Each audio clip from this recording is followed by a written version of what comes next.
അല്ലാന്നുണ്ടെങ്കിൽ ചിലപ്പോൾ ഒരുപക്ഷെ നമ്മൾ തന്നെ ഇ വേസ്റ്റ് ആയിട്ട് കളയാൻ സാധ്യത ഉണ്ടായിരുന്ന ഒരു സാധനമായിരുന്നു.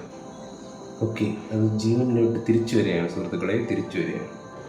ഇത് തുറക്കാതെ തന്നെ സാധനം ശരിയായി എന്നാണ് എൻ്റെ ഒരു വിശ്വാസം. നമസ്കാരം സുഹൃത്തുക്കളെ, എല്ലാവർക്കും ഗ്രീൻ ടെക് യൂട്യൂബ് ചാനലിൽ പുതിയൊരു വീഡിയോയിലേക്ക് സ്വാഗതം. ഞാൻ അനീഷാണ്. നമ്മുടെ ചാനലിൽ കുറേ ദിവസമായിട്ട് വീഡിയോ ഒന്നുമില്ല. എന്ന് വെച്ച് കഴിഞ്ഞാൽ കുറേ വിഷയങ്ങൾ ഞാൻ ഇറിഗേഷൻ ഡിപ്പാർട്ട്മെൻറ്റിലാണെന്ന് കുറേ പേർക്ക് അറിയാം. അപ്പോൾ അവിടെ ഞാൻ ട്രാൻസ്ഫറായി കുറച്ച് തിരക്കുള്ള ഓഫീസിലോട്ട് പോയി. അപ്പോൾ നമുക്ക് എക്സ്ട്രാ കരിക്കുലർ ആക്ടിവിറ്റീസ് ചെയ്യാനായിട്ട് ടൈം കിട്ടാറില്ല. അതുകൊണ്ടാണ് വീഡിയോസ് കുറഞ്ഞത്. അപ്പോൾ ഓഫീസിലുള്ള കുറേ ഭയങ്കരമായിട്ടുള്ള സംഭവങ്ങളുണ്ട്. അപ്പോൾ നമുക്ക് വീഡിയോ ചെയ്യാനും പറ്റുന്നില്ല. പോട്ടെ, നമുക്ക് കാര്യത്തിലോട്ട് കിടക്കാം.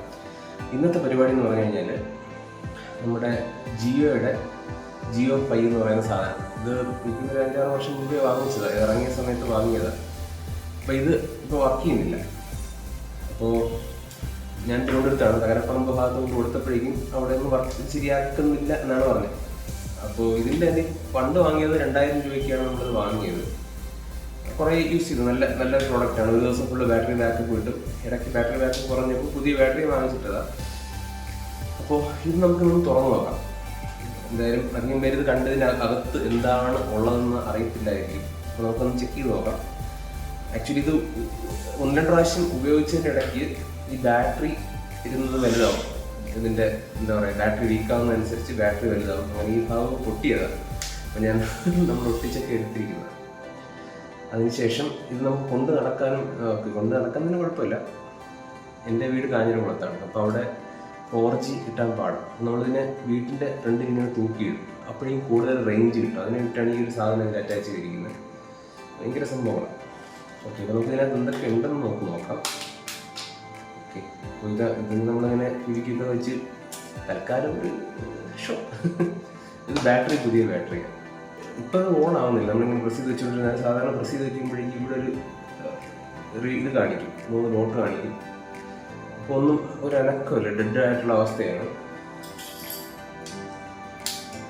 ഓക്കെ, പിന്നെ അതിനുശേഷം ഇതിന് തുറക്കാനായിട്ടുള്ള ആയുധങ്ങൾ ഞാൻ തകരപ്പറമ്പ് പോയി വാങ്ങിച്ചു. ഇത് മൊബൈൽ ഫോണൊക്കെ ഓപ്പൺ ചെയ്യുന്ന ടൂൾസ്. ഇത് രണ്ടും കൂടെ വാങ്ങാനായിട്ട് എനിക്ക് 270 രൂപ, ഇത് 130 രൂപ, ഇത് 140 രൂപ. ഇത്രയും സാധനം വാങ്ങിച്ചു. ഇത്രയും പൈസ എടുത്താൽ നമുക്ക് ചിലവായിരിക്കുന്നത്. അപ്പോൾ ഈ പൈസ മുടക്കി ഇത് ശരിയാവുകയാണെന്നുണ്ടെങ്കിൽ അതെനിക്കൊരു ലാഭമായിരിക്കും. അപ്പോൾ ഇത് ശരിയാവുകയാണെന്നുണ്ടെങ്കിൽ ഈ വീഡിയോ ഞാൻ പോസ്റ്റ് ചെയ്യും, ഇല്ലെങ്കിൽ വീഡിയോ പോസ്റ്റ് ചെയ്യത്തില്ല. സിമ്പിൾ. ഇത്രയാണ് ഇതിൻ്റെ സാധനങ്ങൾ. ഫസ്റ്റ് ഓഫ് ഓൾ എന്തായാലും നമുക്കിതിൽ ഈ ബാറ്ററി ആദ്യം ചാർജ് ഉണ്ടോ എന്ന് പരിശോധിക്കാം. ഫസ്റ്റ് സ്റ്റെപ്പ് അതായിരിക്കണം. അല്ലെങ്കിൽ നമ്മൾ വോൾട്ടേജ് DC വോൾട്ട് 20 വോൾട്ടിലിട്ടാം. 20 വോൾട്ടിലിട്ടിട്ട് ചെക്ക് ചെയ്ത് നോക്കാം. ബാറ്ററി ടെർമിനൽ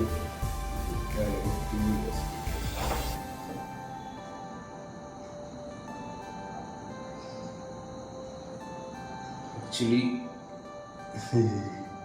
ബാറ്ററി ചാർജ് ഇല്ല. അതെന്തങ്ങനെ?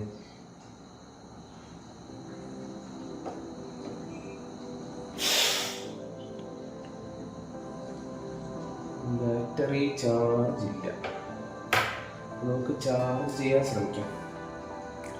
ഒരു കാര്യം ചെയ്യാം, നമുക്ക്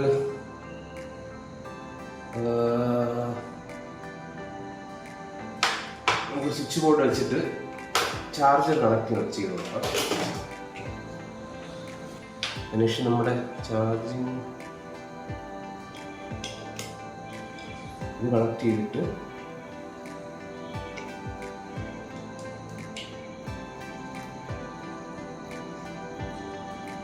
അല്ലാതെ ചാർജർ കണക്ട് ചെയ്തു. എന്നിട്ട് ഇതിൽ സപ്ലൈ വരുന്നുണ്ടോ എന്ന് ചെക്ക് ചെയ്ത് നോക്കാം. അതായത് ബാറ്ററി നമ്മളിങ്ങനെ ഇടുന്നത്, അപ്പോൾ ലെഫ്റ്റ് പോസിറ്റീവും ഇത് റൈറ്റും ആണ്. അപ്പോൾ ചെക്ക് ചെയ്ത് നോക്കാം.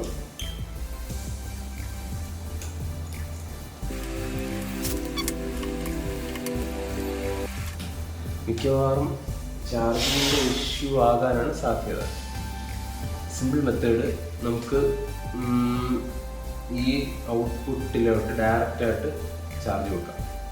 നമ്മുടെ മൈക്രോ യു എസ് ബിയുടെ ചാർജർ തന്നെ ഉണ്ട്. അപ്പോൾ ഇതിനെ നമുക്ക് കട്ട് ചെയ്തിട്ട് ഇതിൻ്റെ പോസിറ്റീവ് നെഗറ്റീവ് നോക്കി നമുക്ക് അതിനെ സോൾഡർ ചെയ്ത് അങ്ങനെ ഒരു പരിപാടി ചെയ്ത് നോക്കാം.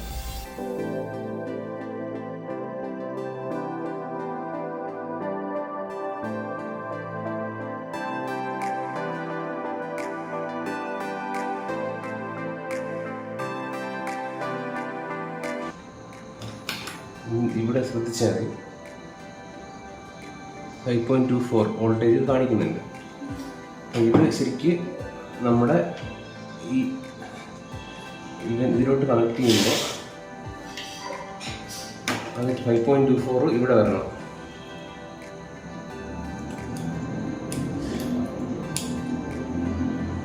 പക്ഷെ അത് വരുന്നില്ല.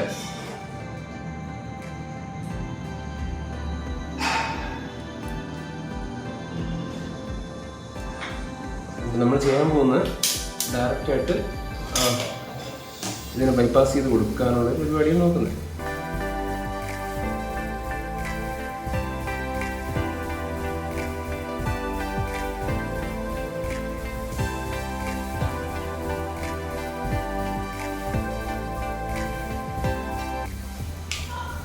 വൃത്തിയാക്കി ഇനി ഒന്നുകൂടെ ഒന്ന് തുടയ്ക്കാം. അതിനുശേഷം വീണ്ടും കണക്ട് ചെയ്തു വീണ്ടും സപ്ലൈ വോൾട്ടേജ് ചെക്ക് ചെയ്യുക. ഒരു വോൾട്ടേജ് കാണിക്കുന്നുണ്ട്. നമുക്ക് എന്തായാലും ഇതിൻ്റെ ബാറ്ററി വെച്ച് നോക്കാം.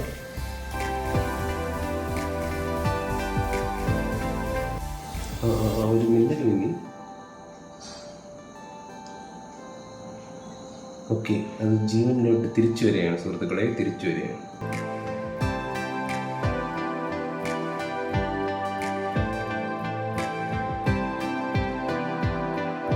കണ്ടിന്യൂസ് ചാർജിങ് കിട്ടുന്നില്ല. അതിങ്ങനെ ചാർജിങ് വിട്ട് വരുന്ന പോലെയാണ് വരുന്നത്. നമുക്ക് ഇതിന് കുറച്ച് ഡയറക്റ്റായിട്ട് സോൾഡർ ചെയ്ത് കൊടുത്തു നോക്കാം.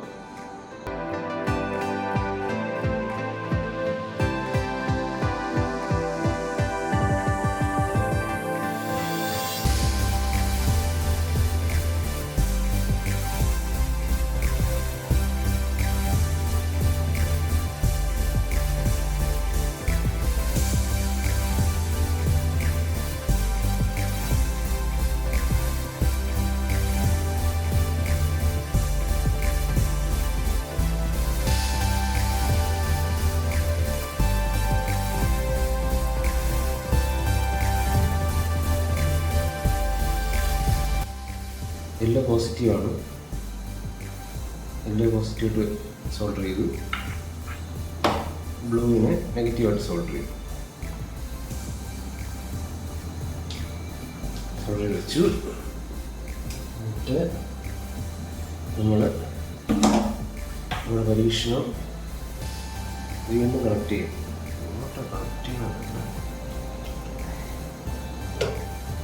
വീണ്ടും കണക്ട് ചെയ്ത് വെച്ചു. നമ്മൾ ഡയറക്റ്റാണ് കണക്ട് ചെയ്യുന്നത്. എന്നിട്ട് ഇതിൻ്റെ സപ്ലൈ വോൾട്ടേജ് നമുക്ക് ചെക്ക് ചെയ്യാം. ഇത് പോസിറ്റീവ്, ഇത് നെഗറ്റീവ്.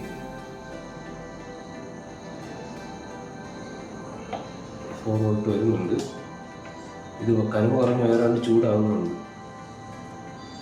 ഓൺ ചെയ്ത് നോക്കാം.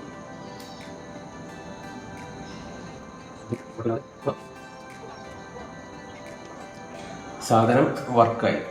എന്തായാലും ഇത് തുറക്കാതെ തന്നെ സാധനം ശരിയായി എന്നാണ് എൻ്റെ ഒരു വിശ്വാസം. അതായത് ഇതിൻ്റെ ചാർജിങ്ങിൻ്റെ പോർട്ടിൻ്റെ എന്തെങ്കിലും ഇഷ്യൂ ആയിരിക്കാം.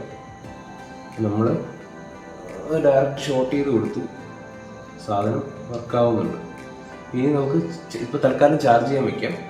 കുറേ കഴിഞ്ഞിട്ട് നമുക്ക് നെറ്റ് കണക്ഷൻ കിട്ടുന്നുണ്ടോ ഇല്ലേ എന്നുള്ളതായിരുന്നു നമുക്ക് പിന്നെ നോക്കാം. തൽക്കാലം നമുക്ക് ഈ ജോയിൻറ്റുകളൊക്കെ ഒന്ന് അടച്ചിട്ട് സാധനം സെറ്റാക്കാം. അപ്പോൾ എന്തായാലും സാധനം ഓണായി. ഇപ്പോൾ ഏകദേശം ഒരു അരമണിക്കൂറോളം ചാർജ് ചെയ്തു. അപ്പോൾ ഒരു വിഷയം എന്ന് പറഞ്ഞു കഴിഞ്ഞാൽ ചാർജ് ചെയ്യുമ്പോൾ അത് കാണിക്കുന്നില്ല. സാധാരണ നമ്മൾ നേരത്തെ ചാർജ് ചെയ്തുകൊണ്ടിരിക്കുമ്പോഴേക്കും ഇതിനകത്തിങ്ങനെ ചാർജിൻ്റെ ക്വാണ്ടിറ്റി ബാറ്ററി ചാർജ് കൂടുന്നതായിട്ട് കാണുമായിരുന്നു, പക്ഷെ ഇത് കാണിക്കുന്നില്ല. എന്തായാലും കുഴപ്പമില്ല, നമുക്കിനി ഇതിനെ കണക്ട് ചെയ്യാൻ നോക്കാം. അപ്പോൾ ഇതിൻ്റെ ഫോണാണ്. ഇപ്പം നിലവിൽ ഇതിൻ്റെ പാസ്വേഡ് നമുക്ക് അറിയത്തില്ല. അതായത് പാസ്വേഡ് ഇതിൻ്റെ അടിയിലെങ്ങനെ എഴുതി വെച്ചിരിക്കുന്നു.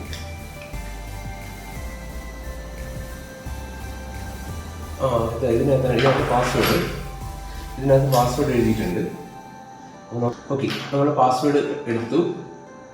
നമ്മൾ തിരിച്ച് ഇതിനെ വീണ്ടും അടച്ചു വയ്ക്കും.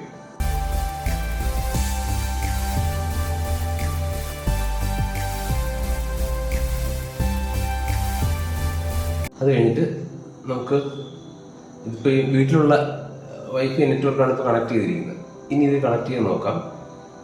ഒന്ന് കണ്ടിന്യൂസ് പ്രസ് ചെയ്യുക.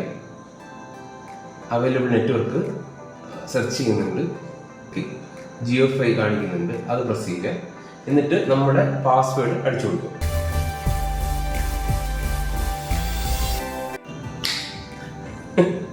എന്തായാലും കണക്ഷനായി, വൈഫൈ ആണ് കണക്ഷൻ ആയിരിക്കുന്നത്.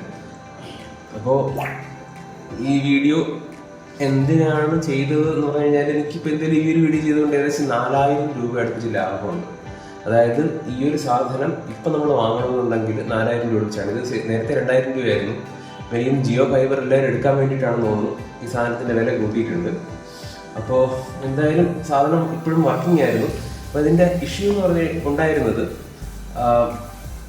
ചാർജിങ്ങിൻ്റെ എന്തോ ഒരു ഇഷ്യൂ ആണ്. അതായത് ഇതിൽ ചാർജ് കയറുന്നില്ല, അതായത് ബ്ലിങ്ക് ചെയ്തിരിക്കും. അപ്പോൾ ഇതിൻ്റെ സർവീസും നമുക്ക് അവൈലബിൾ അല്ലെന്നാണ് ഞാൻ മനസ്സിലാക്കുന്നത്. അല്ലെന്നുണ്ടെങ്കിൽ ജിയോ കെയറിലൊന്നും ഞാൻ പോയി ചോദിച്ചില്ല. കാരണം എന്തായാലും ഇത് പൊളിച്ച് നോക്കാമെന്ന് വിചാരിച്ച് തുടങ്ങിയത്. അപ്പോഴേക്കും തുടങ്ങിയപ്പോൾ തന്നെ നമ്മുടെ ചിക്കാരി ശമ്പു എഫക്റ്റ് ആയിരുന്നു. നമ്മൾ തൊട്ടതിൽ തന്നെ പ്രശ്നം പിടികിട്ടി. അല്ലെന്നുണ്ടെങ്കിൽ ചിലപ്പോൾ ഒരുപക്ഷെ നമ്മൾ ഇതിനെ വേസ്റ്റ് ആയിട്ട് കളയാൻ സാധ്യത ഉണ്ടായിരുന്ന ഒരു സാധനമായിരുന്നു. കാരണം ഏകദേശം 2-3 വർഷമായിട്ട് ഇത് ഉപയോഗിക്കാതിരിക്കുകയായിരുന്നു. അപ്പോൾ ഒരുപക്ഷെ നമ്മളെടുത്ത് വേസ്റ്റ് ആയിട്ട് കളയാൻ നിന്ന സാധനമായിരുന്നു. നമുക്ക് എന്തായാലും അത് ഉപയോഗത്തിലെടുക്കാൻ പറ്റി എന്നൊരു ഹാപ്പിനെസ് ഉണ്ട്. അപ്പോൾ പൈസ ലാഭമുണ്ട്. അപ്പോൾ നിങ്ങൾ എന്തെങ്കിലും സാധനങ്ങൾ എടുത്ത് കളയുന്നതിന് മുമ്പ്, ഇപ്പോൾ ഒന്നാമത് നമുക്ക് സർവീസ് സെൻറ്റേഴ്സ് അവൈലബിൾ ആണ്. ഇതിൻ്റെ അത് കാണുമായിരിക്കും. ഞാൻ അധികം സെർച്ച് ചെയ്തില്ല, നമ്മളെ കൊണ്ട് പറ്റുന്ന രീതിയിൽ ചെറിയ സെർച്ചിങ് നടത്തിയുള്ളൂ. ഇപ്പോൾ നമ്മുടെ തന്നെ ചിലപ്പോൾ നമ്മുടെ വീടുകളിലൊക്കെ പഴയ കീബോർഡോ, നമ്മുടെ പാട്ട് വായിക്കുന്ന കീബോർഡ് ഉണ്ടല്ലോ, അതോ പിന്നെ അതുപോലെ പഴയ ടേപ്പ് റെക്കോർഡറോ, അങ്ങനെയുള്ള വോക്ക്മാനോ, അങ്ങനെയുള്ള ചെറിയ സാധനങ്ങൾ കാണുമായിരിക്കും. അത് എന്തെങ്കിലും ചെറിയ കാര്യത്തിനായിരിക്കും നമ്മൾ ചിലപ്പോൾ എടുത്ത് മാറ്റിയത്. അല്ലെങ്കിൽ നമുക്ക് സർവീസ് കിട്ടത്തില്ല എന്ന് പ്രതീക്ഷിച്ചായിരിക്കും നമ്മളെടുത്ത് കളഞ്ഞു വെച്ചിരിക്കുന്നത്.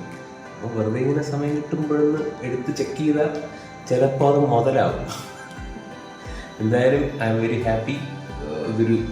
എന്തായാലും ഇത് സക്സസ് ആണ്. നമുക്കിപ്പോൾ ഭയങ്കര പ്രയോജനമാണ്. അതായത് എൻ്റെ പ്രശ്നം എന്ന് പറഞ്ഞു കഴിഞ്ഞാൽ, എൻ്റെ ഇപ്പം വീഡിയോ റെക്കോർഡ് ചെയ്തുകൊണ്ടിരിക്കുന്ന എൻ്റെ വിവോ X70 Pro Plus എന്ന് പറയുന്ന ഫോണില്ല. അപ്പോൾ ആ ഫോണിലാണെങ്കിൽ ചാർജിങ് കട്ട ശോകമാണ് ചാർജിങ്. അപ്പോൾ അതിൽ ഇൻ്റർനെറ്റ് എടുക്കുന്ന സമയത്ത് വീണ്ടും ചാർജ് ചിലവാകും. അപ്പോൾ അതിന് പകരം ഇതുപോലത്തെ സാധനം ഉണ്ടെന്നുണ്ടെങ്കിൽ നമുക്ക് ഇൻ്റർനെറ്റ് ഇല്ല, ഇതിൻ്റെ വൈഫൈ ആയിട്ട് കണക്ഷൻ അതിൽ കിട്ടും, കാര്യങ്ങൾ നടക്കും. പിന്നെ ഇത് 5G അല്ല 4G ആണ് എന്നുള്ളൊരു പ്രശ്നമുണ്ട്. ഇത് പണ്ടത്തെ സാധനം. ഇതിൻ്റെ 5G സാധനം കാണുമായിരിക്കും. എന്തായാലും ഓക്കെ, അതൊക്കെ അവിടെ ഇരിക്കട്ടെ. ഈ ഒരു വീഡിയോ കുറച്ച് പേർക്കെങ്കിലും പ്രയോജനകരമായിരിക്കും വിശ്വസിക്കുകയാണ്. ഒരുപക്ഷെ നിങ്ങൾ തട്ടും പുറത്തോ എവിടെയെങ്കിലുമൊക്കെ ഇങ്ങനെ ഉപയോഗശൂന്യമായിട്ട് എറിഞ്ഞിരിക്കുന്ന സാധനം എന്തെങ്കിലും ഉണ്ടെങ്കിൽ ഒന്ന് പടിതട്ടി ഇതുപോലെ വാലൊക്കെ കണക്ട് ചെയ്ത് നോക്കിയാൽ ചിലപ്പോൾ ശരിയാവുമായിരിക്കും. ഓക്കെ, മനോഹരമായ മറ്റു വീഡിയോ പിന്നെ കാണാം. ബൈ.